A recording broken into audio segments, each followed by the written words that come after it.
자, 그러면 이제 계속 이제 강독을 이제 진행을 해보겠습니다.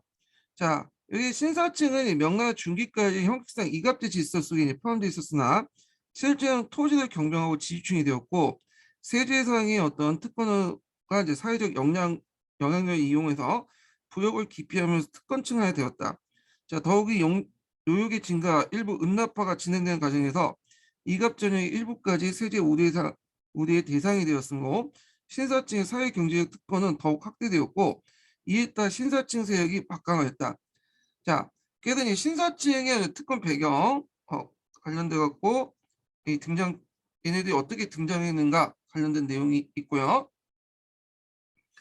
자, 그 다음에 이제 예비관료 집단으로서 거인과 생원은 참고에 거인이라는 것은 이제 뭐냐면 해시 지방시 성시 있죠. 성시 합격한 사람들 거인이라고요. 생원은 그 저기 부남, 주, 현학같이 지방의 관림학교에 나와서 관림학교에 있는 재학생들 중에 시험 성적이 뛰어난 학생들을 이제 뭐냐면 생원이죠. 생원 정도 돼야지만 과거 시험에 응시할 수 있어요. 예. 그래서 명나라의 이제 과거 제도는 학교 제도와 연결돼 있거든요. 뒤에 좀 얘기하겠지만, 자, 그래서 이제 그 예비 관료 집단으로서 거인과 생원은 향리에 거주하는 간직 경력자나 현직 관료와 함께 향촌사에서 영향력을 행사했고 중앙에 임명된 지방관도 이들을 무시하고 지방 행정을 원활하게 수행이 어려울 정도다. 자, 신사 가운데 거인은 진사에 합격하지 않아도 별도의 인간까지 되는 수 있기 때문에 거인은 이제 성시에 합격한 사람이야. 한번. 그렇기 때문에 이 사람은 이제 진사 그러니까 중앙에 올라서 해시에 합격하지 않아도 그 뭐냐면 낮은 그 하급 관료 진출할 수 있어요. 자, 거의 이제 관료 준하였으므로 세원과 거인 간의 명확한 구분이 있었다. 그리고 그리하여 과거 제도는 명중기 이후에 단순한 관리 등용 시험에서 그치는 것이 아니라 사회 지배 계층의 서열을 정하는 기능을 가지고 있었다. 있죠? 자, 그 다음에 이제 여기 좀 많이 빠져 있는 게 있는데 이게 왜 빠졌는지 모르겠네. 신사층의 이제 역할에 관련된 내용이 여기는 없네요. 이게 예전에 한번 시험문에 나왔거든요. 그럼 한번 정리를 좀 해볼게요. 신사층의 역할. 자, 신사층의 역할을 이제 보면 크게 문화적 역할, 사회적 역할, 경제적 역할 이렇게 이제 볼 수 있는데 예전에 기출문제 그 문화적 역할이 나왔어요. 02년 기출문제. 자, 얘네들은 이제 어떤 역할을 했냐? 자, 그 당시 민중의 교육과 교학을 담당했죠. 얘네 교화라는 건 성리학적 가치관에서 이제 나온 거죠. 학교를 세워서 한약이나 성원을 세워갖고 지방교육을 담당했고 한약보다는 이제 요거는 좀 별도 삐죠. 예. 한약이나 서원을 세워서 지방교육을 담당했고 강학을 하거나 유교 경전을 읽고 이제 설명하거나 일용 유서를 이제 하거나 일용 유서는 이제 필요한 그때그때 유서도 있죠. 그래서 뭐 여러 가지 뭐 소학이나 가장 주자가래나 뭐 그때 이제 답안지 같은 것들 모아놓은 거 모본 답안지 과거 그 보기한 그런 책들들 이런 것들을 이제 간행을 하거나 예 그래서 그 유교적 황촌 질서를 유지하는 데 있다. 그러니까 향론을 주송하죠. 그러니까 지방 간의 유임이나 방출을 하거나 그 지방 간이 평가가 좋다면 계속 유임을 시키는 거고 지방 여론을 형성해서 아 얘는 아니다 하면 이제 쫓아내는 거고 그 다음에 또 현의 규모를 확대시키는 운동을 하거나 증언을 하는데 현을 좀 더 많이 만들어 달라는 여론을 형성하거나 그 다음에 이제 조세를 좀 감면하게 되는 여론을 형성할 수 있죠. 그래서 또 지방간과 긴밀한 유대를 형성하면서 항청사 영향력을 행사했고 여러 가지 지방 사업을 추진을 했다는 거. 그래서 이 문화적 역할이 예전에 시험에 나왔기 때문에 좀 기억을 해두세요. 사회의 역할은 이갑제가 뭉개지면서 조세 징수 같은 거 제대로 못하니까 조세 징수 같은 걸 하거나 질서 유지, 그 다음에 이거 입각에서 항약이나 보갑제 뭐 이런 것들을 이제 했다. 그러니까 경제 역할은 이제 대토지 집적, 수의시설 장악하고 특히 이제 그 당시에는 이제 그 명나라 중기 때 이후부터는 국가가 수의시설 직접 못 만들어요. 그래서 지방에 있었던 신사층들이 힘을 모아가지고 이 수의시설을 만들고 때로는 이제 자기 이익도 챙겼죠. 밀목도나 이렇게 시장 지배를 했다. 그래서 그 당시에 이제 이 신사층들은 상인들도 많았어요. 그러니까 우리가 양반은 이제 상공행위를 못 하잖아요. 근데 그 당시 신사들은 상업행위를 했어요. 그래서 상인들도 되게 많았다. 예. 그래서 신사, 상인 들이 서로 연결되는 경우가 많았다는 거. 자, 혼란기에는 정부에 대항하는 역할을 했어요. 대표적인 게 청나라 명말 때, 이 명말 청초 때 자주 일어나죠. 그래서 청나라가 쳐들어오니까 그 당시 청나라 대항하는 그 어떤 신사들이 주도를 했죠. 네, 이런 식의 이제 역할 주도했다 이렇게 보시면 될 것 같아요. 자, 그래서 이제 이렇게 이제 신사층의 역할 관련된 내용이 시험 문제 나왔으니까 좀 기억을 해주시고요. 자, 그래서 이제 있고 그 다음에 다시 넘어가서 동계를 보죠. 자, 피지계층 일반 백성은 양민하여 호적상 민호와 병호, 장호로 분류했다. 민호는 호부의 호적이 있고 주연에 소속되었으며 병호는 병부의 호적이 실려 있고 위소에 소속되어 있다는 거. 그래서 고려 그 명나라 때 이제 군사제는 위소죠. 위소제도 있는데 이 위소제에 입각해 갖고 이제 농병 일치적인 성격을 갖고 있어요. 평상시에는 열심히 일을 하다가 전쟁 시나 훈련 때는 또 열심히 또 가서 훈련 받고 전쟁에 참여하는 그런 것들인데, 근데 명나라 중기 때 들어가면 위소제가 붕괴돼요. 예. 지금 요번에 보니까 이제 아프가니스탄 군대들이 호적만 거의 명단에만 있고 그 빠졌다고 하잖아요. 마찬가지 그 당시에 병호들은 이게 너무 이제 자기들이 불리한 거야. 민호들은 그냥 가면 조용조만 납부하면 되는데 자기는 군역까지 짊어져야 되잖아. 물론 이제 조용조가 좀 약간 면제받긴 하지만, 자, 그리고 세습화되다 보니까 사람들이 나중에 시간이 가면서 병부 명단에 자기 이름만 올려놓고 아프가니스탄 군인처럼 명단만 올려놓고 실제로는 군대 빠져요. 네. 그래서 막상 장부 수는 뭐 100만 명 있지만 실제 동원할 수 있는 병력이 그렇게 없었어요. 그래서 이게 나중에 문제가 생기거든요. 자, 하여튼 이 병호는 병부의 호적이 실려있고 위수에 소속되어 세습적 병역을 담당했고요. 장호는 공부에 소속됐다. 자, 이 가운데 국가의 근간을 이루고 있는 것은 민호이며 대부분 농업에 종사한 농민이었다. 이 밖에 상인과 장호에 편입되지 않은 도시의 수공업자들이 있었다. 그런데 이러한 그 명추의 사회구조는 명중기를 고비로 급격하게 변화를 가져오게 되는데, 이거는 이답주의 붕괴에 따른 국가의 항촌의 지배가 어렵게 되는 구조면에서 변화가 일어났고, 토지의 소유 형태에서 변화를 맞이하게 되었다. 토지의 소유 형태는 나중에 좀 뒤에 얘기했지만 이 당시 이제 그 경작권하고 소유권이 분리되기 시작하죠. 이걸 뭐라고 하냐면 일전양주제라고 해요. 이거는 그래서 그 당시 땅에 두 명의 주인이 있는 거야. 소유권과 경제권을 갖고 있는 두 명의 소유권이 있는데, 우리나라는 뭐 도지권이라는 이름으로 이제 알려져 있죠. 이거. 자, 이러한 소용돌이 속에 이 농촌사회 지배층 이장, 인호인, 양장을 대신해서 이렇게 새롭게 등장했던 지배세력들이 신사층이었다. 이렇게 있고요. 자, 그 다음에 자본주의 맹하론을 이제 좀 볼게요. 이 자본주의 맹하론 관련돼서 예전에 기출문제에 한번 두 번 나왔는데, 이 중국사에서는 중국 학계에서는 이 자본주의 맹하론을 되게 강조해. 그래서 일본 학계 같은 경우에는 당송 병역론을 강조하잖아요. 그래서 그것 때문에 경도학파니 뭐 동경학파가 이제 송나라를 어떻게 볼 것이냐, 송나라를 근세로 보냐 중세로 보냐 그거 가지고 따졌는데, 이에 반해서 중국학계에서는 요건 별로 상대적으로 관심 없고 이 자본주의 맹하, 그러니까 명말청초의 자본주의 맹하를 되게 강조해요.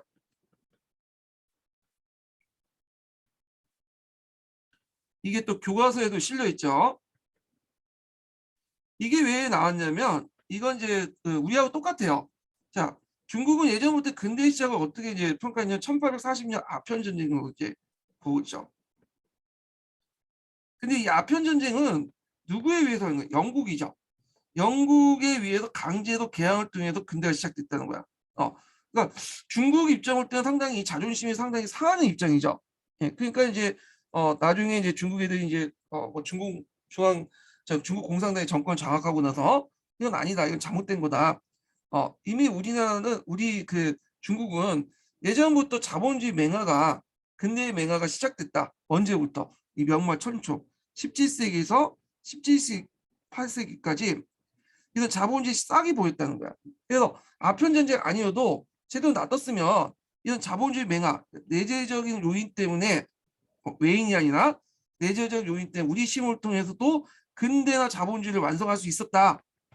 근데 이 아편 전쟁 때문에 완전히 왜곡돼서 뭐냐면 제대로 된 근대가 안 됐다. 뭐 이런 식을 강조하기 위해서 이 명멸총조를 강조해요. 우리가 이제 조선 후기를 강조하는 것처럼 이거 비슷해요. 자, 그럼 한번 읽어볼게요. 중국 사회에 있어서 16세기 후반부터 17세기 중기 명말 총초 때에 그 여러 면에서 그 사회 변화가 현저하게 이루어진 시기다. 예. 그래서 이는 17세기, 18세기 아니네요. 보니까 16세기 말에서 17세기네요. 예. 비슷하다고 보시면 돼요. 그러니까 16세기 말에서 되게 18세기 이렇게 보시면 돼요. 명나라 초기까지 합쳐져 있으니까. 자, 그래서 이제 이는 비단 명에서 청까지 왕조 교체나 정치적 변천뿐만 아니라 이 당시 사회경제의 변화도 일어났는데 구조 변화를 의미했다. 즉 상품 경제의 발달에 따른 농촌사회 변화, 이에 따른 지지존호제 개편, 이갑제 해체와 부역제도 개혁, 그 다음에 개혁과 전국적인 민중운동이 그것이었다. 자, 이러한 사회경제의 변화와 함께 사상의 다양화, 경제 실용 사상의 발전면도 사회 변화를 빼놓을 수 없었다.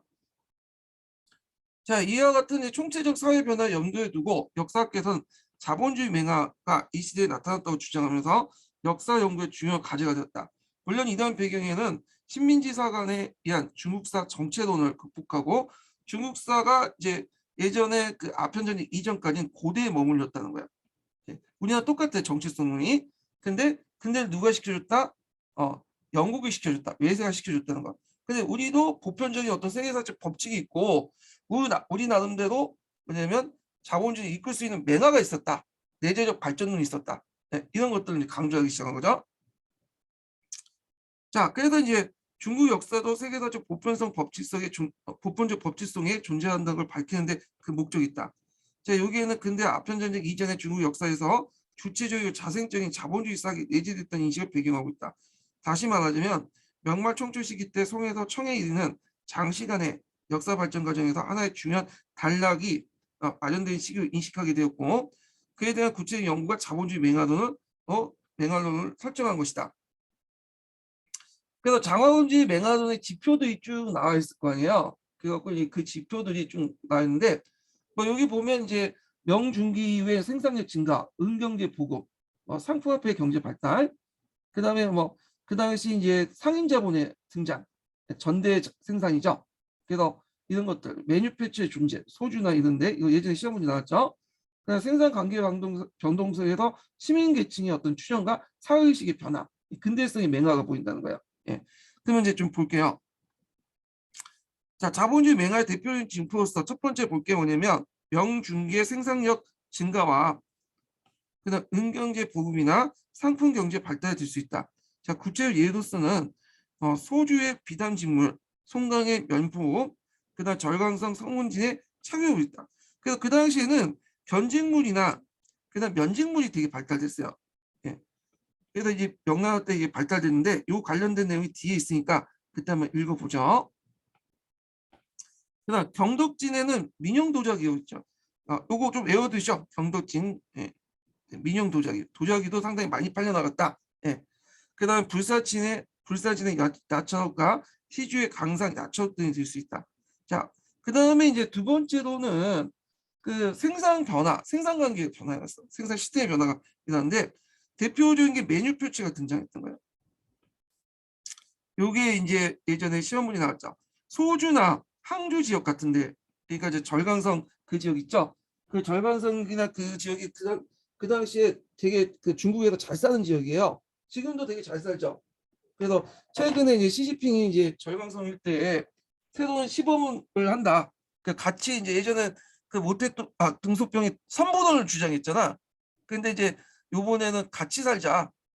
그래서 부를 공동으로 나누자. 라는 운동을 이제 하고 있는데 하여튼 이 절강성 일대가 상당히 발달된 그 지역이었고 요 대표적인 도시가 소주나 항주예요. 근데 요 지역에 메뉴 표처가 등장했다는 거야. 이게 예전에 기출문이 나왔어요. 그 당시에 이제 생산 양식 시스템은 선대제예요. 선대제. 주주가 상인자본대에 의해서 선대제가 이제 형성이 됐는데, 근데 이 선대제가 이제 좀 더 발전된 것이 매뉴패처잖아. 이거는 이제 뭐냐면 그 공장제 수공업이라고 하죠. 이 매뉴패처의 등장은 어떤 의미를 가지고 있냐면 이제 상업자본에서 산업자본으로 등장했다는 거야. 발전됐다는 거야. 상업자본에서 산업자본의 등장을 얘기하죠. 물론 이제 이 매뉴패처가 중국의 일반적인 어떤 시스템은 아니에요. 주로 이제 선대제가 주로 이제 시스템이고, 매뉴패처는 소수지만 나름대로 의미가 있죠. 이 매뉴패처의 등장을. 그래서 이 소주와 항주 지역에 매뉴패처가 이제 등장을 했다. 네. 그래서 주로 이제 견직물이나 이걸 만들 때 등장을 했는데, 요 관련된 내용이 예전에 공통사의 공사 2003년도 기출문에 나왔어요. 그래서 요거 좀 찾아서 좀 보시고요. 자, 그래서 이 중에 소주의 경우는 기후가 자본을 투자하고 그 밑에서 이제 기공이 일을 하죠. 그때 이제 이 기호는 일종의 산업 자본이 되는 거죠. 네. 자, 그래서 기공은 노동력을 제공해주는 매뉴패처 단계에서 이루어졌다는 것이다. 자, 이로 인해서 이제 중국의 여러 지역의 다양한 산업에서 상인 자본의 전대생산, 즉 매뉴패처 존재 가능성이 지적되었고, 또 생산 관계에서 변동사의 시민 계층의 추형과 사회의식의 변화도 지적되었다. 그래서 요 매뉴패처의 등장 좀 기억을 해두시고, 그 다음에 선대제도 다수라고 했죠. 선대제는 산업자본과 연결된 거예요. 상위 물주라고 하죠.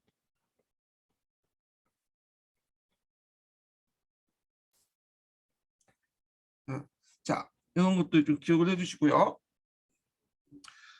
자, 그 다음에 이제 있고, 그 다음에 이제 여기 보면 특히 종래 이갑제에서 여기 이제 세 번째가 되겠 수 있네요. 징표 나타난 징표 보면, 자, 종래 이갑제에서 자급자족 영역에서 벗어나지 못한 것을 이해되었던 자장릉에 대해서 농촌 수공을 통해 상품 생산의 측면을 밝히게 되면서 봉건사의 자생적 이치가 일어났던 사실을 지적했다.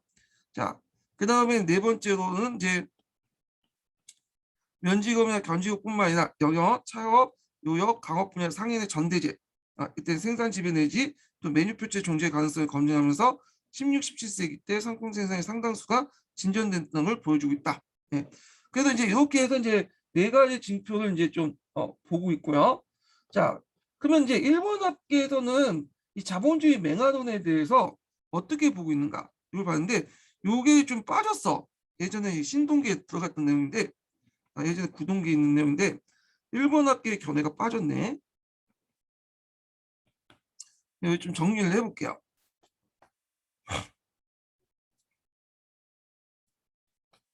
일본 학계의 견해를 좀 보면 이게 어디 갔어요? 자, 일본 학계에 받아보는 이제 자본주의 맹아를 보면 일단 얘네들 입장 볼 때는 자본주의 맹아라는 것이 좀 보이긴 해. 그건 인정해요. 근데 여러 한계성이 있다는 거죠. 일단 그걸 보면 부업종의 면포 생산은 고유의 지대와 상인자본의 수탈 때문에 농민들의 계급적 상승이 불가능했다. 얘네들 자본을 축적해갖고 사람들 올라가지 못했다는 거죠. 그 도시의 기후도, 이건 이제 매뉴팩처 관련된 내용이죠. 기후도 이제 정부의 면포 수매를 전제한 비독립적 경영까지 거기 종속됐다는 거야. 그래서 자본주의의 어떤 주체적 발전을 계기가 될 수가 없었다. 그래갖고 이제 있지만 나름대로 이제 뭐냐면 농촌 수공을 통해서 상품 생산자들 농촌 수공을 통한 상품 생산자를 밝히게 되면서 봉건사의 자생정치가 이루어지긴 했다. 그렇지만 이런 두 가지 한계점도 있다라고 이제 보고 있죠. 예. 자, 그 다음에 이제 인구 이동과 농촌 사회의 변화 볼게요. 자, 명나라 때 인구 이동은 정전의 당송 때 인구 이동과 좀 달라요. 당송 때 인구 이동은 주로 남이라고 해서 강남 지역에 이제 집중이 돼 있잖아요. 특히 강남 하류 지역에 집중돼 있는데, 요 명청 시대 때 인구 이동은 상당히 이제 뭐냐면 다양한 지역으로 인구 이동이 돼요. 그래갖고 이제 이렇게 보는데 종래 북에서 남으로 이동한 거 달리 인구 이동이 다양해지는데 내용들 좀 정리를 좀 해볼게요. 자, 잠깐만요. 어떤 지역은 이제 주로 이제 이동을 하냐면 인구 집중 지역들이 있어요. 되게 보면 이제 사성 경계 지역들 지역이 많아요. 교계 지역이라고 하죠. 예를 들어 뭐 하남 서남부나 호강 서남부로 이어진 내기성이 이제 교체된 지역이 있어요. 원래 성과 성과의 경계들은 좀 강이라든지 산맥이라든지 이런 걸로 경계가 되어지는데 이런 곳은 일단 험지뿐만 아니라 경기 지역은 대부분 또 여기 그러다 보니까 이제 그 당시 국가 권력이 제대로 미치지 못해. 예. 그래서 이걸 이용해 가지고 이런 지역에 자주 뭐냐면 인구가 집중되기 시작했다. 예. 그다음에 성 단위로서는 호강이나 사천 지역의 인구가 증가돼요.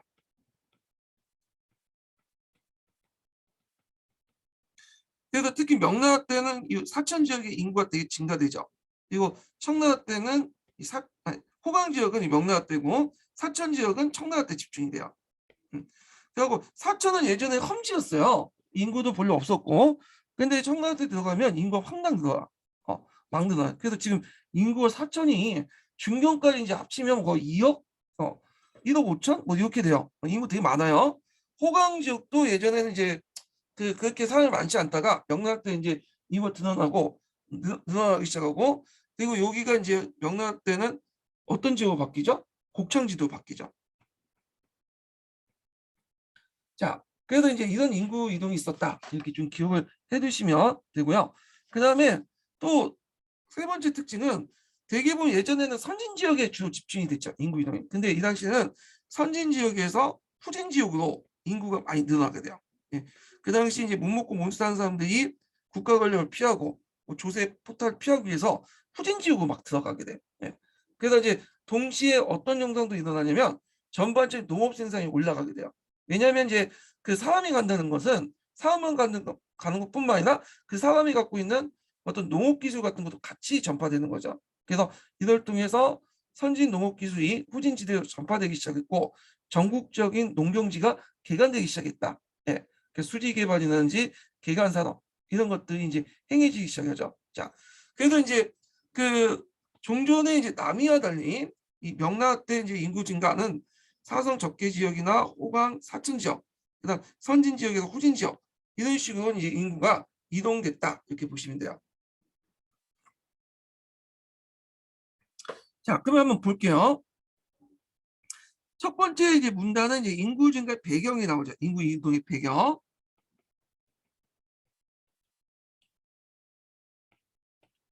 자, 명대 후기의 농촌사회 이급제체와 부역제도의 모순, 지주층의 토지 편중 등 사회 경제적 문제점이 크게 흔들기 시작했다. 문제점을 크게 흔들기 시작했다. 자, 이 가운데 이농자의 수출로 급격한 인구 이동이 진행되었다. 그리고 이제 인구 이동의 특징들이 지금 밑에 있죠. 예. 인구 이동의 특징.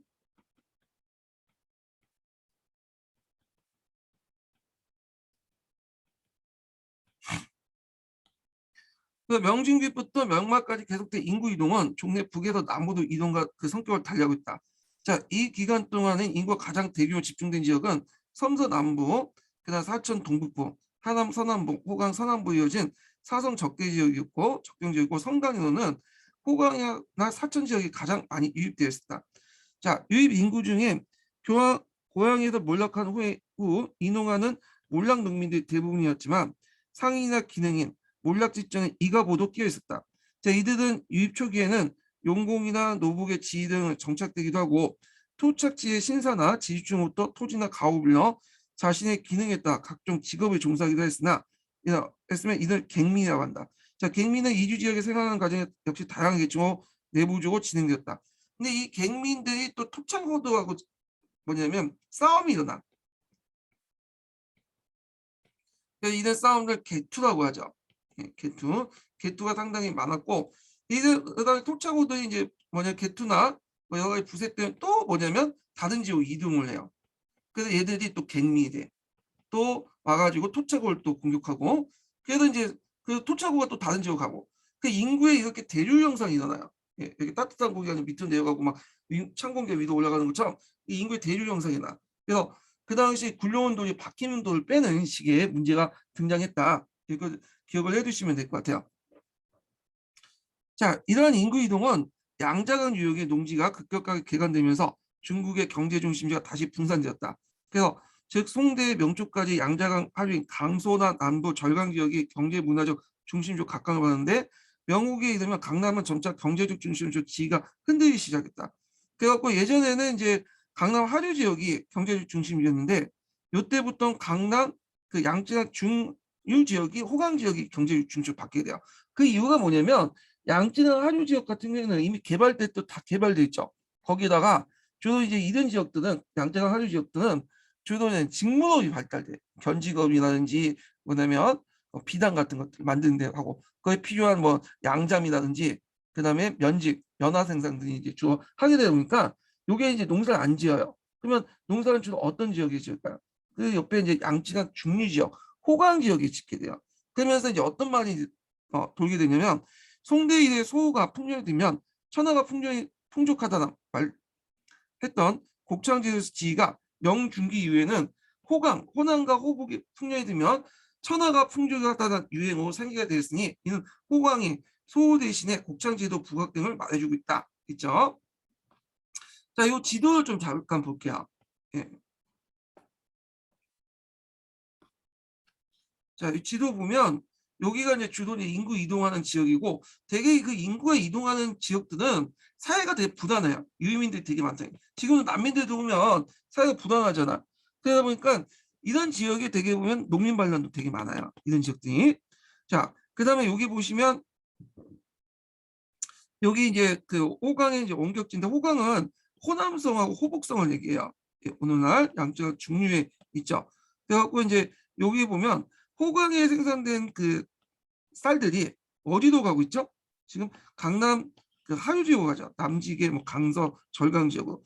왜냐하면 이런 지역은 이미 산업화됐기 때문에 더 이상 이제 쌀 생산하지 못하기 때문에 이 지역에서 생산된 쌀이 잉여 쌀들이 여기로 들어가게 된 거야. 예. 그래서 요걸 이제 볼 수가 있죠. 그래서 호광이 점점 이 당시에는 명나라 중기 이후부터는 곡창지대로 바뀌었다. 이렇게 보시면 돼요. 근데 청나라 때 들어가면 이제 더 바뀌어. 이 청나라 때 들어가면 호북, 호강 지역에서 여기 사천 지역 있죠. 이 사천 지역이 왜냐면 평야지대가 많거든요. 사천 평야지대. 그래서 여기가 인구가 집중되면서 여기가 주요 쌀 생산지가 돼요.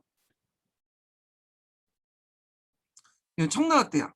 이거는 명나라 때고 호강은 이거 이쪽 지역은 주로 송나라 때고 이렇게 이제 곡창지대가 이렇게 이동을 한다. 이렇게 보시면 돼요.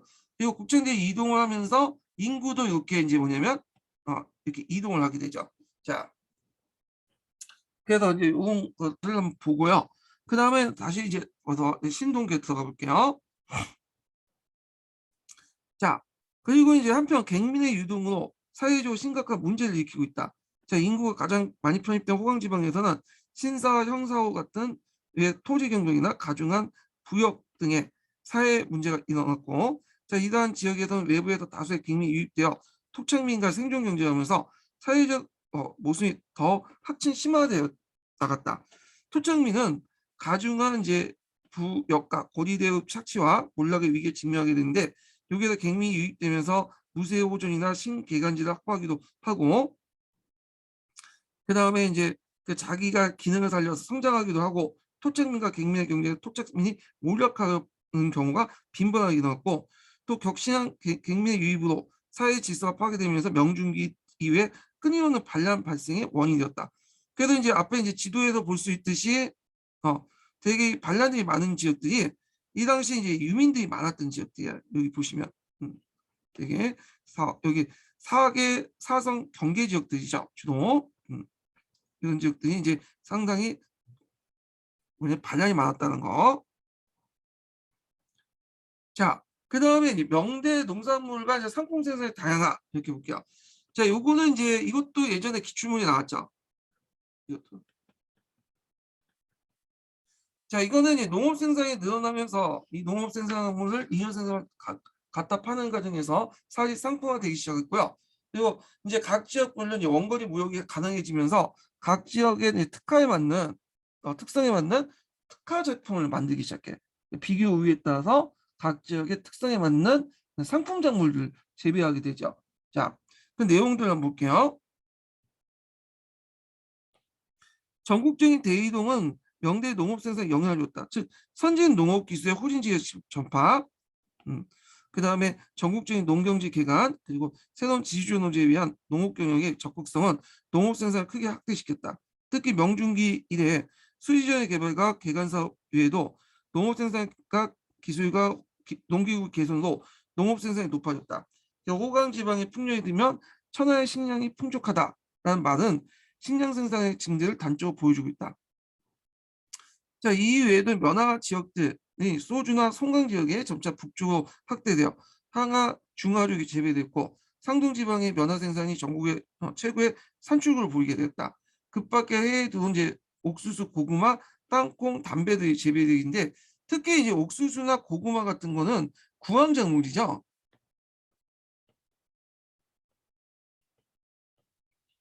그래서 가뭄이 될 경우에는 이제 많은 사람이 죽잖아요. 그래서 이 옥수수 고구마들이 이제 많이 재배됐기 때문에 뭐냐면 많이 먹고 살아요. 많이 살죠 이제. 그러면서 인구가 증가돼. 그 명에서 천까지 인구 증가의 한 원인이 돼요. 그다음 식량 작물과 상품 작물 병적이 확대됨에 따라 농업 생산의 상품화도 촉진되었다. 자, 예컨대 이제 복권 남부 지역에서는 논이 사탕수수 재배지로 변모한 결과 쌀 생산이 부족하여 절강 등지에서 공급받게 됐고 양지강 하류 가장 지역에서는 면화를 대왕으로 경작하에 따라 식량을 다른 지역으로 이전하겠다. 앞에 그 표에서 볼 수 있듯이 자, 그래서 농업 생산의 향상은 식량 공급뿐만 아니라 수공업 발전에 위해서 원료 공급을 해준 큰 역할을 해줬다. 그래서 그래서 이게 이제 뭐냐면 농업 생산이 향상이 되면서 식량공급이 늘어나죠. 그리고 또 이제 그 뭐냐면 수공업을 종사하기 위한 그 많은 사람들이 있을 거 아니야. 이 사람들이 이제 그걸 먹고 여러 가지 이제 뭐냐면 또 일도 많이 하고 예, 이렇게 이제 하는 그런 이제 뭐랄까요 연쇄 효과를 이제 불러일으켰다 이렇게 보시면 돼요. 자, 국가에 예속된 수공업자든 세금은 장관의 폐지는 그들의 자유로운 활동을 가능하게 하는 조건이 됐다. 자, 그 당시에 이제 그 명나라도 우리나라 마찬가지로 간호들이 있었어요. 간장호들.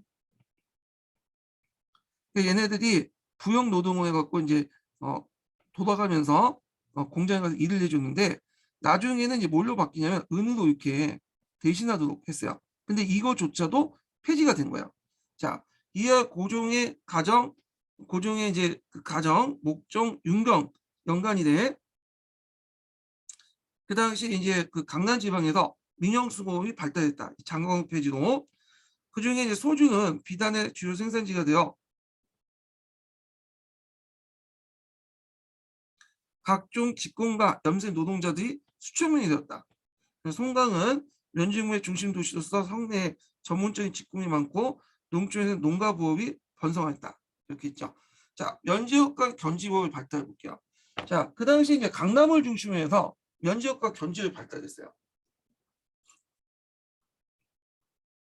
자, 면직과 경직은 여러분도 알다시피 면직은 뭘 바탕으로 한 거죠? 목화를 바탕으로 한 거죠.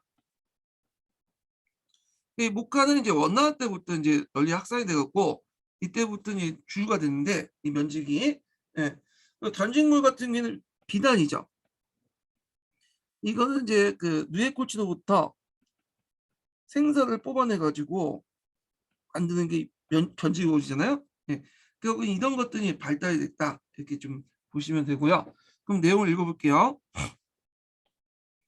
자, 15, 16세기 때 면포가 대중적 위주로 급속히 보급됨에 따라 원나라 때 이제 이 목화를 이제 대중화시킬 수 있는 널리 펼칠 수 있는 재배지가 확대되죠. 이걸 바탕으로 해서 명나라 때 대중적 위주가 바탕 급속히 보급돼요. 이건 마찬가지예요. 우리나라도 원나라의 목화 재배 기술을 받아들여 갖고 그 조선 때 들어가면 이런 면포가 확산되잖아요. 대중적 의료가 대중적 의료로서 이제 확산이 되고 의료혁명이 일어나죠. 의료혁명이 자, 그래도 이제 보급되면 전국적인 규모의 시장이 형성되었다. 그러니까 되게 상품 시장의 경쟁을 통해 생산력이 높은 선진 경제 시장인 강남이 면업에 집중됐고 특히 강남은 날이 따뜻하기 때문에 이쪽 지역이 그 목화를 많이 생산했어요. 상동이나 강남 지역에.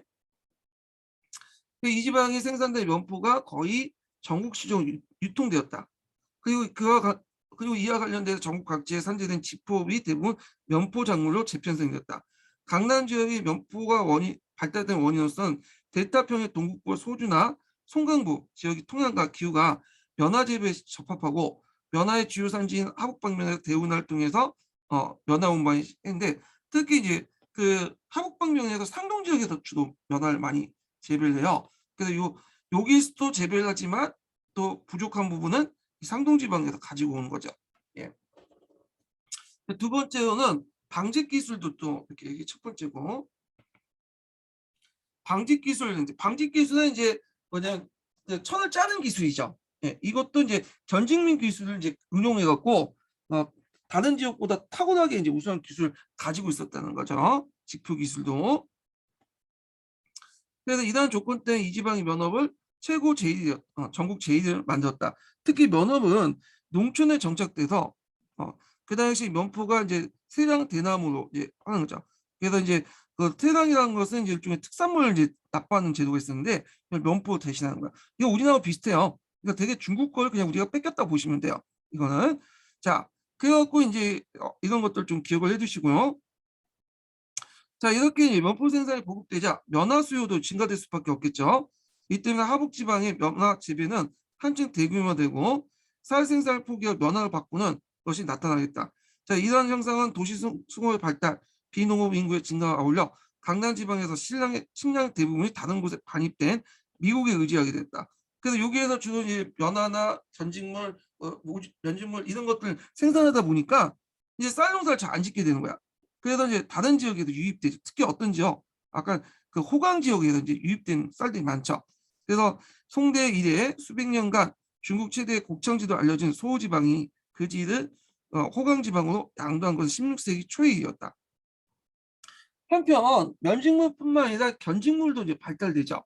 그래갖고 명된 견직산업이 발달됐는데 커다란 변화를 보이고 있죠. 견직물로는 그 강남 그 델타평의 서쪽 태우 주변의 남경, 소주, 항주, 호주, 가흥 등의 이제 대도시에서 발달됐는데 명의 초기에는 북경과 남경의 궁중 직속에 강형 공장 내 지역 공가 24개 주요 도시 공구 직속에 외지원권을 해갖고 설치하여 강연 생산 체제를 두었다.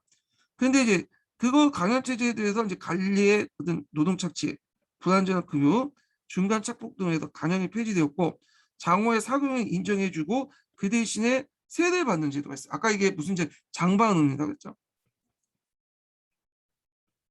예. 그래서 이제 있고 이런 의해서 장호의 합법적인 수공업 생산이 열리고 기술이 개발되면서 농촌의 견직물로도 급속히 발전할 수 되었다. 그리고 아까 장방업 제도조차도 이제 폐지가 됐다고 했죠. 예. 그래서 그것이 더 뭐냐면 확대돼 나가죠. 자, 자유로운 개인 경영이 가능해진 민간 기후가 간용이나 상류층을 대상 고급 견직물뿐 아니라 일반 평민의 값싼 비단을 대량으로 생산하여 국내 시장은 물론 동남아시아, 유럽 등지에 무역품을 수출하고도 되고 그리고 그 대가로 대량의 은이 중국에 유입되었다. 자, 요거 좀 기억을 해두시고 이때 기호가 존재했다는 것은 어떤 시스템이었다? 매뉴팩처 시스템이었다. 그래서 이제 일부 견직물에서는 일부예요. 이게 다수가 아니라 모두 이제 행위였다는 거야. 이런 매뉴팩처 시스템이 있어서 기호가 자기가 이제 여기에 직결되고 기공을 모집해서 생산을 하는 그런 시스템이 소주나 항주 일대에 뭐냐면 확대됐다는 거야. 그렇지만 주의할 것은 대다수는 아직까지는 이런 시스템이 아니라 선대제 형태였다는 거야. 상위 물주에게 원료라든지 직기 이런 것들을 공급받고 만드는 그 선대제 시스템이 주였다는 거죠. 자, 하여튼 이 견직문에서는 그런 것들이 등장했다. 일부 지역에서 이렇게 보시면 될 것 같아요.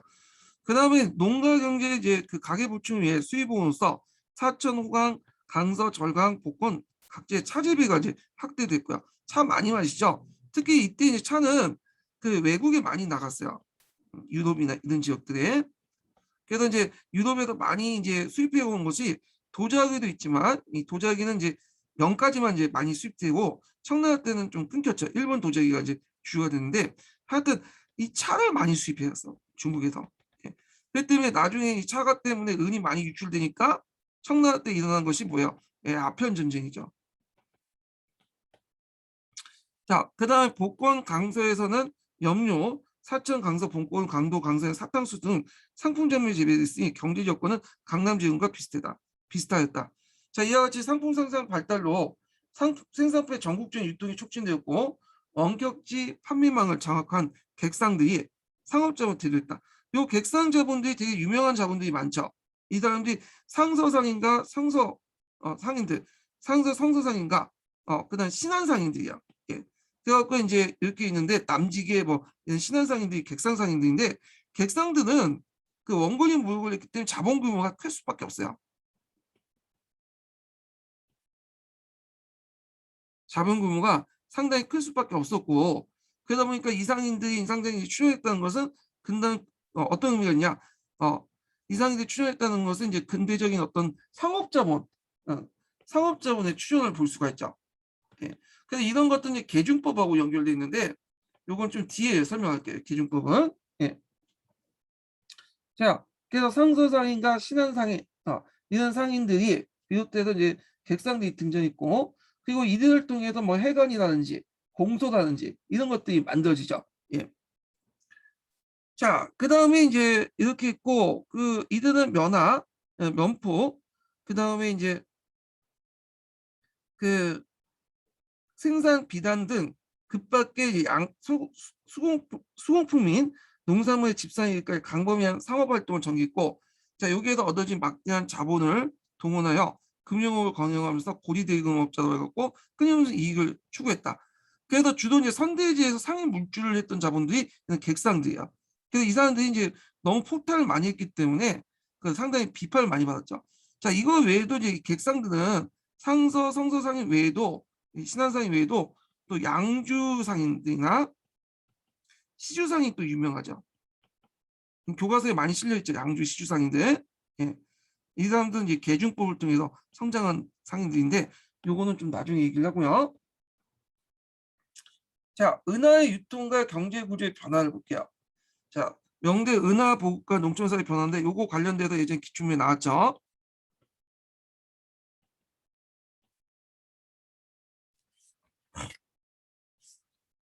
자, 명나라의 초창기 때 이제 그 제도는 어떤 제도였냐면 명나라 때 초기 때는 처음부터 은은 아니었어요.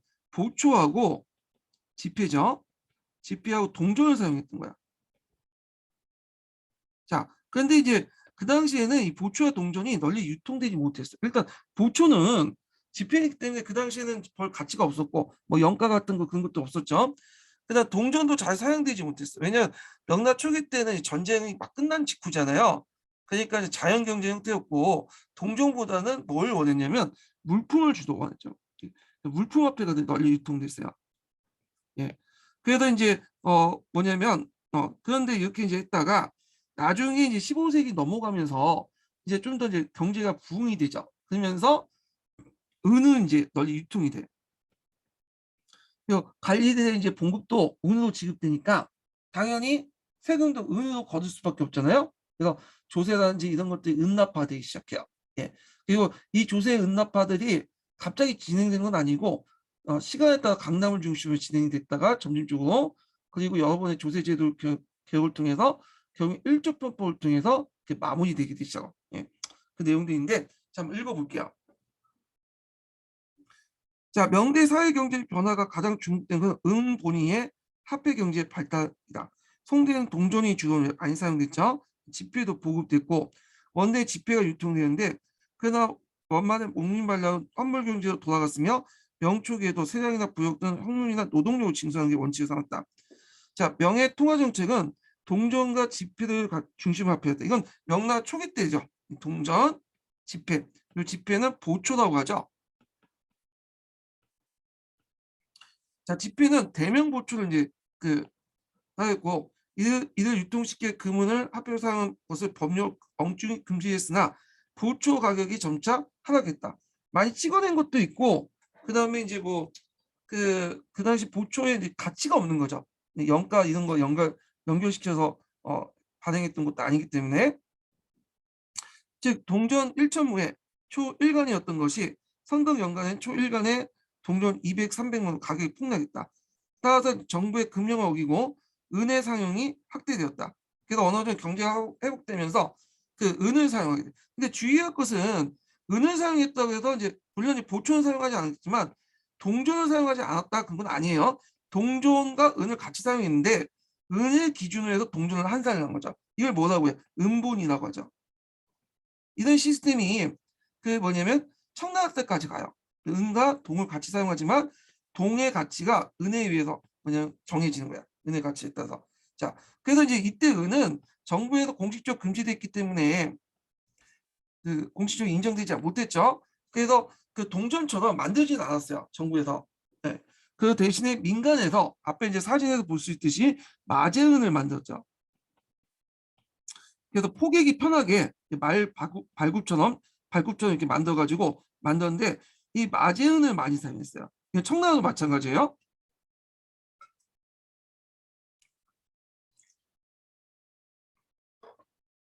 자, 그래서 이제 은이 널리 유통이 되니까 그 당시 이제 그 뭐냐면 관료에게도 봉급을 은으로 지급하는 그 계기로 그 당시 정부는 은의 유통을 확대하게 되었고 결국에 정부가 세장 징수나 은을 대납하는 등 인정하면서 은의 유통을 국가 공인해 줬다. 예. 그러면서 이제 은이 널리 확대돼 나가죠. 처음에는 부정했지만 공식적으로 인정하지 않았지만 공식적으로 인정하게 되었다. 이렇게 보시면 될 것 같아요. 그래서 이제 세금 제도도 이제 은본위로 해갖고 이제 뜯어 고치게 되죠. 그래서 요 관련된 내용이 이 정통전에 했던 관력의 봉급 은으로 지급했던 내용이 관련된 그 사료가 이제 기출문에 나왔어요. 요걸 좀 더 설명을 하면 그 당시 관료들은 봉급을 어디에서 받았냐면 남경에 가서 받았어요. 문제는 이제 북경에 있는 관료들이 남경에 어떻게 가? 그 당시에 뭐 KTX 있는 것도 아니고 자동차가 있었던 것도 아니고 그러니까 거기까지 가려면 거의 뭐 한 두세 달은 거의 빼먹고 이제 가야 되는데 잘 못 가잖아요. 또 그러니까 이제 그 여기 북경에 있었던 상인들에게 일단 돈을 받아요. 돈을 받고 남경에 가서 이제 그 자기 월급을 수취할 수 있는 권한을 준 거예요. 그래서 이제 그 남경의 북경의 상인들이 남경에 갖고 뭐냐면 이게 그 조세 수취권을 주고 네, 헌물 그 봉급 그 명세서를 주고 대신 받아온 거야. 그리고 그 사이에 이제 뭐냐면 관료들부터 여러 수수료도 없고 이익도 없겠죠. 그러니까 관료들은 중간에 많은 돈을 이제 그 상인들에게 줘야 되니까 상당히 불편한 거야. 그러니까 이제 정부한테 이 무관들 중심에 무관들이 돼갖고 북경에 사는 무관들이 나 불편하니까 은으로 달라. 그 당시 은이 이제 너무 조금씩 유통돼 있잖아요. 어, 그러니까 이제 은으로 이제 지급한 거예요. 그러니까 오이시고 따면 비트코인 지급했다 보시면 돼요. 예전에 하여튼 그러니까 이제 이게 무관뿐만 아니라 문관도 지급하게 되고요. 전국에 있는 관료들도 이제 은으로 이제 받게 돼요. 그러면서 이렇게 이제 은화 유통이 또 촉진하게 되죠. 예. 그런데 이 조세 은납화는 농민들 입장에서 볼 때는 중대한 경제적 변화이며 동시에 커다란 사회 문제가 아닐 수밖에 없었다. 왜냐하면 이 은이라는 것이 시기하잖아요. 근데 은은 납부하니까 일단 은을 구해야 될 거냐. 강남 지역까지 은의 확보가 이제 편한 지역도 있겠지만 대부분 다른 지역 같은 경우에는 은의 확보가 힘들거든요. 그러다 보니까 이제 은을 확보하기 위해서 상품 작물도 재배하고 부업 경영도 하고 이런 것도 이제 하게 돼요. 예. 자, 상품 생산이 발달 강남 지역에는 일찍부터 은이 유통되어 있으므로 은의 확보가 비교적 쉬웠으나 그렇지 못한 지방에서는 농민이 직접 은화 확보를 나서지 않으면 안 되었다. 따라서 농민은 은을 획득하기 위해서 그 당시 그 부업 경영과 상품 작물 재배 등 그런 새로운 생산 활동을 하게 되었다. 통화수단으로서 은의 지위가 확립되고 그 사용이 보급되면서 중국의 은 생산이 많지 않았기 때문에 그 대부분 외국에서 조달하게 됐고 16세기 중엽에는 시작된 유럽 여러 나라의 교육으로 막대한 양이 은이 유입되었다. 자, 이때 이제 막대한 양의 은이 유입되는데 주로 어디에 은일까요? 멕시코라든지 그 당시 일본에서 은이 유입되었어. 자체 생산도 부족하기 때문에 그래갖고 이제 그때 이제 기준을 보면 되게 금하고 은의 이제 한산 기준을 보면 금을 1을 볼 때 다른 나라에서는 보통 9나 10이거든요. 근데 중국에선 3, 4 정도 돼. 그러니까 거의 뭐 3배 정도 뭐냐면 은값이 비싸죠. 그러니까 이제 많은 은들이 여기에 집중되기 시작한 거야. 중국에. 그러면서 이제 은에서 이제 그 멕시코인가 일본 은을 들어와서 은을 이제 해서 팔고 금을 이제 가지고 나가는 그런 교황 체계가 형성이 됐죠. 그래서 그 당시 16세기 중엽부터 세계의 은들은 거의 대부분 중국에 집중됐다 이렇게 보시면 돼요. 예. 이러한 은하의 전국적인 보급은 부역 제도에도 큰 영향을 미쳤다. 당말리에 실시되었던 양세법의 하세와 추장으로 진세됐던 쌀보리 생사의 현물세가 성덕 연간에 전부 은납으로 바뀌었고, 예, 여기에서 이제 하세 같은 경우에는 현물세를 걷었어요. 추세는 금으로 걷었고요. 명예부역제도도 전부와 함께 요역을 부과하는 것인데 다 이게 은납화가 돼요. 그래서 요역은 이제 이장과 갑소에 부담했던 이갑 전용 외에도 여러 자벽이 있어서 농민에 큰 부담이 있었는데 시대가 갈수록 가중되었다. 요역이 활동되는 기준으로 각 호의 인정수, 세량이 다가 재산의 유무의 근거에 3등급에서 9등까지 타성을 뒀고 무거운 역은 상등호, 가벼운 하등호를 담당하게 하였다. 그리고 요역도 전부와 같이 처음에는 노동력을 제공했던 원칙이었으나 원의 은의 이제 보급에 따라 은납화가 이루어졌죠. 그래서 요역은 전부보다 늦게 15세기 중엽에 강남 지역에 은납이 시작됐고 사회적으로 정착된 16세기인데 이 은납화된 역을 은차라고요. 예, 은차. 그래갖고 제가 이제 예전에 그 중국의 조세제도 변천 관련된 내용을 강의한 적이 있어요. 근데 이게 되게 복잡하고 굳이 요거까지 요즘에 그런 시험 문제 안 나오더라고요. 그래서 그냥 일조법만 좀 기억을 해두시면 되고요. 제가 이제 예전에 기출문제 분석에 그 관련된 내용들을 좀 적어놨거든요. 일조법은 이전에 조세제도 개혁 내용과 그 이후에 이제 계속되는 조세제도 개혁 내용도 적어놨는데 관심 있는 분들은 보세요. 예, 여기서까지만 좀 끊고 넘어갈게요. 자, 일주품법 실시와 조세의 응답 가보자.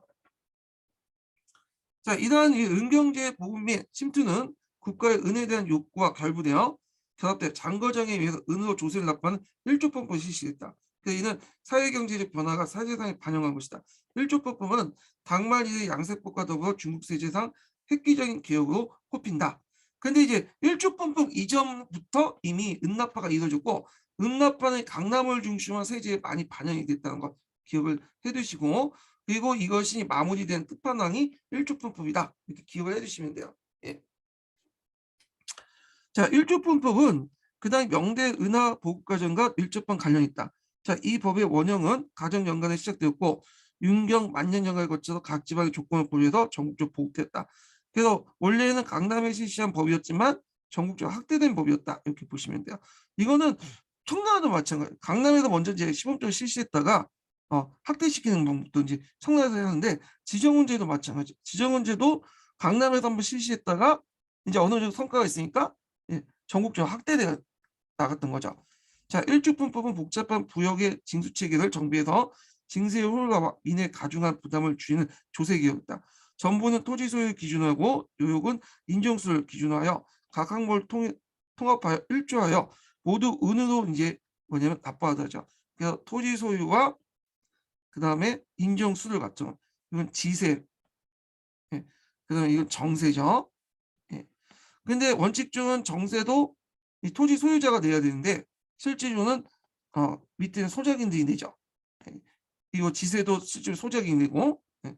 특히 일주법은 대토지 이제 소유 발전, 그다음에 상품 생산의 발달과 더불어 새로운 지주존을 반영한 세제도 청대에 가져 지정원제로 발전됐다 이렇게 보시면 될 것 같아요. 자, 그다음에 이제 그 명말 사회적 모순과 민중운동의 성격 관련된 내용인데 요거 관련돼서 예전에 기출 예문이라든지 뭐 기출 문제 좀 나왔던 거죠. 그래서 요거 이제 좀 봐두시는 것도 좋을 것 같아. 자, 이것도 이제 사회적 근대성 이제 연결되는데 왜냐하면 상품화폐 경제가 발달되고 그리고 이제 그 사회적 양극화가 형성이 되잖아요. 그러니까 사람들의 의식이 이제 바뀌게 된 거야. 그래서 비록 자기가 낮은 신분 상인 출신이지만 잘 먹고 잘 사는 사람이 많은데 기득권 집단들, 신사계층들은 아무것도 안 하면서 막단 이득을 챙기니까 또 관료들도 막단 이득을 챙기니까 그에 대한 불만을 가진 사람들이 늘어날 수밖에 없겠죠. 그래서 이런 것들에서 민중운동이 일어나. 예. 그래서 그 당시 이제 민중운동도 이제 쭉 일어났는데 이 관련된 내용이 예전에 한번 기출에 나왔으니까 기억을 해두시고요. 그래서 이제 대표적인 민중운동 직용의 변이 있죠. 공사 기출에 문제 나왔던 직용의 변. 그래서 이제 그 당시 이제 강남에서 상세를 이제 부과를 하려고 하니까 이걸 반대해서 기공들이 들고 일어났어. 네. 이런 것들이 직용의 변이고요. 두 번째로는 궤독의 변이 있어요. 이 궤독의 변은 궤독이란 자체가 이제 뭐냐면 황제가 명령을 내린 걸 읽는 절차가 궤독이거든요. 그때 이제 강남에 가서 이 한관들이 황제의 명을 빙자해 갖고 그 당시 누구야? 그 독립파색을 잡아서 처형을 시키려고 하니까 그걸 이제 보고 나서 그 있는 장소에 궤독하는 장소에 민중들이 들고 일어난 거야. 그러니까 지식인들과 일반 민중들이 상호 결합해서 간에 항거했던 그런 것들이 궤독의 변이야. 예. 그 다음에 이제 명대 항저운동 있죠. 이 명대 항저운동도 예전에 기출에 나왔어요. 그래갖고 이제 요 항저운동은 이제 지주를 대상으로 해갖고 전호들이 소작인들을 뭐냐 인하해달라는 요구지죠. 네. 그래서 이제 이 명대 항저운동은 좀 특징이 있어. 일시에 풍년에 의해서 행해졌던 것이 아니라 계속적 조직적으로 행해졌거든요. 전에 있었던 항저운동하고 좀 차이가 나요. 예, 그래갖고 이제 이런 것들 그 가능했던 이유들을 좀 기억을 해두셔야겠죠. 요 밑에 있으니까 좀 보고요. 자, 그럼 한번 볼게요. 자, 요거 이제 하기 전에 세 번째 인증번호 알려드릴게요. 세 번째 인증번호는 62번입니다. 예, 세 번째 인증번호 62번이에요. 자, 16세기 중기에서 17세기 초기에 거쳐서 양자강 하류 삼각주 지대에 향신과 사대부들이 구항론에서는 당시 사회 모순의 심각성을 잘 표현하고 있다. 자, 그래서 이제 여기에서는 특히 빈궁한 영세 농민들 비노와 나노라는 것은 이제 반란을 일으킨 호죠. 기민. 그래서 못 먹고 못 사는 그런 굶어준 그 호들 기민, 향민, 그리고 간민 이런 것들이 있고 그래서 부가 향신들이 이제 엄청난 사회적 갈등이 존재했던 걸 나타난다. 이는 양자 간의 갈등이 단순히 빈민과 부호의 일반적인 대립 형태가 아니라 조우와 부실, 전호와 지주 사이의 구조적 모순과 관련돼 있다. 이렇게 있고요. 그래서 이제 조우와 본호는 이제 그 조세를 걷는 호, 지세를 걷는 호죠. 부실은 잘 사는 지주계층을 얘기해요. 전호와 이제 이렇게 있고, 그래서 이제 이런 것도 있고, 그리고 전호와 지주 사이의 구조적 모순의 이제 관계 있으면 볼 수 있다. 이렇게 있고요. 그 다음에 이제 이게 전호가 제가 잘못 설명했는데 조는 그 조세를 납부하는 호야. 예, 집중적으로 주로 일반 민중들이겠죠. 일반 신사계층들 조세를 이제 뭐냐면 포탈하고 면세받고 그러니까요. 예. 자, 그래서 이제 이런 계층적인 어떤 구조적인 모순이 이제 있다 이렇게 보시면 되겠죠. 고용무는 양자강 하류 대타 지역에 거주하는 다수의 농민에 대해 오늘의 조를 바치고 내일은 지주부터 대여하는 예고라는 고유의 사조형 착취 형상을 비판했다. 또 오중의 민이 전을 소유한 자는 10분의 1이고 남의 땅을 소유한 자가 10분의 9라고 해서 지주존호제의 심각한 사회 문제를 뭐냐면 지적하고 있다. 이렇게 했죠. 원래 조는 누가 갖다 바치는 거야? 예, 전호가 갖다 하는 게 지주가 갖다 바치는. 근데 지주가 전호한테 정가를 해버리니까 조를 갖다 바치고 그다음에 돈이 없으니 지주한테 그 돈 좀 빌려달라고 예고를 하는 거죠. 자, 이와 같은 사회적 모순은 이미 명예 중기에 상품 생산과 화폐 경제의 전개로 더욱 농민층의 몰락을 촉진하였고, 자, 몰락한 농민들의 토지는 지주에 의해서 경병되면서 심각한 토지 집중 현상이 재현됐다. 자, 토지를 상실한 농민들은 전호가 되어 지주의 토지를 소작하기도 하고 노복으로 전락하거나 항촌에 떠나거나 국가 통치에 미치지 않는 상가가 유민이 될 수밖에 없었다. 자, 이런 배경 아래 그 정통 연간에부터 이미 농민의 저항이 시작됐고 16세기 들어오면서 지주 전원 관계는 더욱 한층 심각한 사회적 그 모순으로 그 뭐냐면 폭발돼 나갔다. 그리고 이제 그 지주 전호 자체에 반대하는 전호의 반지주 투쟁은 항조라 그러죠. 노복이 주가에게 지주에 대한 신분해방 투쟁과 맞물려 하중 하남 지역에 거쳐서 하중 하남 지역 전역과 하북 지역 일부 지방을 포함해서 강범위에 지했다. 이 노변도 있는데 이 노변도 일종의 이제 이거는 그 주인에 대해서 그 당시 누구야? 그 노비들이 집단적으로 투쟁을 하는 것이 노변이라고 해요. 그래서 이 노변과 관련된 내용은 그 강제중국사 잘 설명돼 있거든요. 그래 갖고 관심 있는 분들은 한번 읽어 보세요. 예. 자, 이러한 이제 사회적 모순은 신종의 친정 38년에 실정과 밀접하게 연관되면서 전국적으로 확산되었다. 그래서 항저운동은 대표적인 난이 드문치의 난이죠. 드문치의 난에서 비롯되었다. 자, 이 난은 전후의 주도권을 가지고 뚜렷한 요구와 목표와 끝까지 농민운동이 전개된 항저운동이었다. 그래서 이게 최초의 소작인 운동이라고 했죠.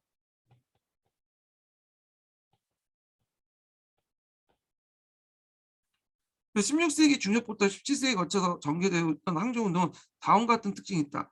자, 종래의 이제 항저운동은 수학과 풍년에 의해서 좌우됐으나 멸말에 일어난 이 같은 자연 발생 우발적인 항저가 아니라 명말에는 조직적으로 항저였다는 거야. 이게 첫 번째 특징이고, 그다음에 이 시기 때 상품 생산의 발전과 함께 스스로 상품 그 생산자의 변신한 농민의 사회의식 강화되면서 지주에 대한 전후의 집단 운동에 의해서 그 의미가 있다. 그래서 이제 이렇게 특징 두 가지를 볼 수 있어요. 그럼 여기에서 이제 볼 게 여기는 안 나와 있지만 이렇게 이제 조직적이고 지속적으로 했던 이유가 뭘까요? 예. 그만큼 이제 뭐냐면 그걸 뒷받침해 줬기 때문에 계속적으로 조직적으로 할 수 있었던 거죠.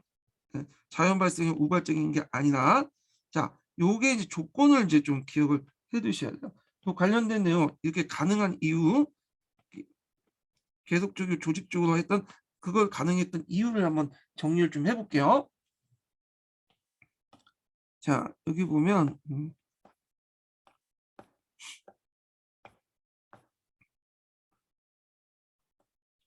자, 여기 이제 네 가지 이유가 쭉 있어요.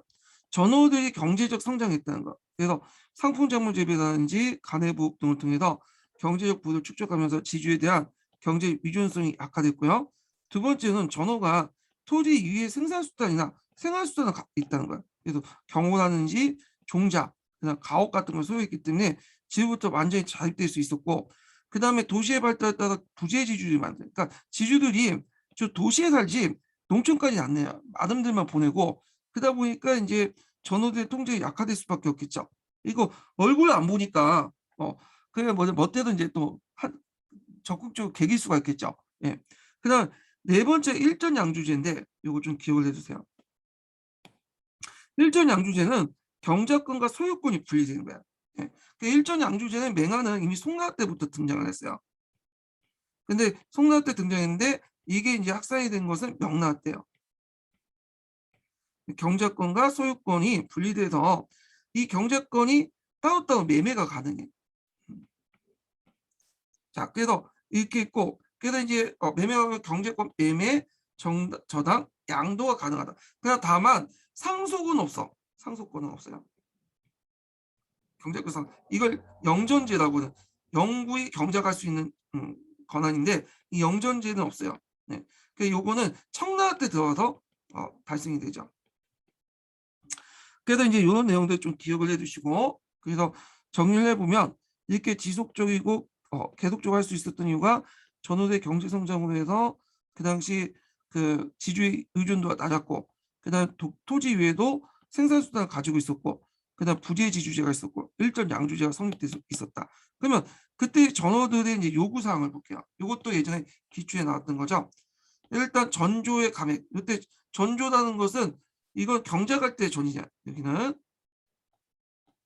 그러니까 이건 지세를 감액하는 거야. 지세가 아니라 지대를 감액하는 거죠. 그래서 지주한테 빌린 대가로 이제 뭐냐면 돈을 주잖아요. 소작인이 이걸 하고 증액 반대. 그 다음에 재해에 따른 전조의 감등, 정액 소장을 위해 부수적인 조세나 그 다음에 수탈 이런 영역 폐지, 전조를 개량의 도량 연결 통일. 그러니까 전조를 낼 때 도량을 수령하고 더 많이 거둘 수 있죠. 또 토지 영구 경작권, 영정권이라는 거죠. 이걸 요구하는데 이 영정권은 그 상속을 할 수 있는 권한이야. 그래서 이거는 청나라 때 가서야 이제 됐고요. 그래서 뭐 드문치의 난, 황영의 난, 유육지의 난이 대표적인 그 명대 항조였다. 주로 이제 여기 보시면 알겠지만 그 강남 지역에서 제일 많이 났어요. 여기 강남 지역에서. 그럼 이제 요게 또 살펴볼 게 뭐냐면 요게 좀 안 나와 있네. 동계도 국보는 문화사원 그냥 건너뛰네요. 예. 그래서 이제 요거는 좀 더 살펴볼 게 그 직용해변을 볼게요. 자, 직용해변은 예전에 기출문에 나왔던 거죠. 그래서 국가가 상세를 부과하니까 이 기호들한테 부과하니까 기호들이 몰락하잖아요. 그러면 기공도 일자리 상승할 수밖에 없겠죠. 그래서 이 기공들이 이 상세 부과에 반대해서 직용해변을 일으켰어요. 그래서 상품 생산의 발달에 확대에 의해서 자유임금자 임금 노동자가 성장했던 종래 수공업계층이 주도를 했고 이 기공들이 주도했고요. 조직적 체계적인 폭등이었고 임금 노동자들, 기공대의 급속한 계급적 성장 과정을 보여주고 있다. 그래갖고 이제 요 관련된 내용이 요 밑에 사료에 있으니까 한번 읽어보시고 궤도개변이 있어요. 궤도개변은 그 이제 그 밑에 그 내용이 있는데 잠깐 한의 중에 있는 내용 볼게요. 자, 강소성 소주의 독립파 고관 퇴직 관료가 위충의 명령으로 체포되어 수도 북쪽을 압송당하자 이를 저지하고자 만여 명의 민중들이 몰려들어 체포의 부당성을 항의한 사건이 개독이론인데, 자 이때 이제 그 개독 사건, 개독 의식 절차에서 한계 침략을 이제 공포하는 자리에서 일반 민중들이 들고 일어난 거야. 그러면서 이 사건은 일반 민중들이 자신하고 관련이 없는 지식인들 편에 들어갔고 상호 결속에 반해 항고한 사건이 되죠. 예. 여기 이제 강남 이 지역이 강남에서 일어났는데 그만큼 이제 그 강남에서 이 지식인들 신사계층들이죠. 신사계층들이 그 당시 자신의 이익도 있겠지만 강남의 어떤 이익을 상당히 보호하는데 뭐냐면 상당히 노력을 했고 일반 민중들도 신사들의 어떤 행동이 자기하고 이해관계가 맞아떨어지니까 같이 행동을 했겠죠. 그래서 그 당시 이제 그 개도개변은 지식인과 일반 민중들이 상호 결합을 했다는 거. 그리고 그 밑바닥에는 그다음 강남의 불을 지키기 위한 지식인과 신사계층과 일반 민중의 연합이었다. 이렇게 보시면 돼요.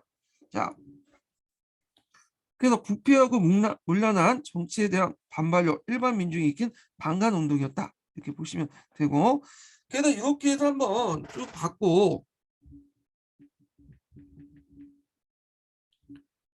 그리고 이제 관련된 내용들이 있는데 잠깐만요. 그 내용 중에 여기 상세, 강세 관련된 내용이 좀 약간 부족해갖고 이때 관련돼 갖고 한번 이 부분을 좀 읽고 넘어갈게요. 한의 중에서. 예. 이거는 좀 쉬었다가 이제 진행을 하겠습니다.